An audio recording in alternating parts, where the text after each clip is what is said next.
นស្រីកូនមិនចង់កើតជាកូនប្រុសទេ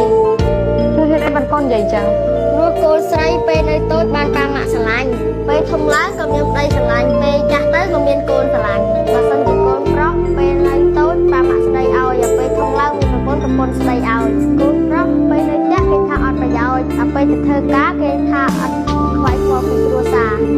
ពេលរលុយបានតិចគេថាយើងមនុស្សអត់កំណើតពេលរលុយបានច្រើនគេថាយើងមនុស្សដឹកប្រពន្ធទៀមទាឲ្យប្តីជាអ្នករលុយចិញ្ចឹមគ្រួសារតែកូនទៀមទាឲ្យប៉ានៅចិត្តកូនចិត្តគ្រួសារតែបើប្តីល្អជាអ្នករលុយឲ្យប្រពន្ធទឹកដាក់ពេលធំឡើងត្រូវខិតខំធ្វើការរកលុយសំខាន់កូនប្រុសត្រូវចេះគិតគូររកលុយឲ្យបានច្រើនបើស្រឡាញ់កូនគេតមានលុយបានគេលើកឲ្យបើយើងអត់លុយស្បៃធ្វើជាមនុស្សប្រុសពិបាកមែនចឹងហើយម៉ាក់ត្រូវចេះយោគយល់ឲ្យប៉ាកូនផងចឹងហើយម៉ាក់ឯងកុំឆ្លុះប្រកែកជាមួយប៉ាច្រើនពេក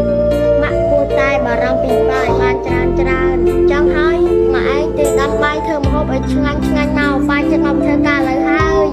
ចាម៉ែដឹងហើយលោកកូន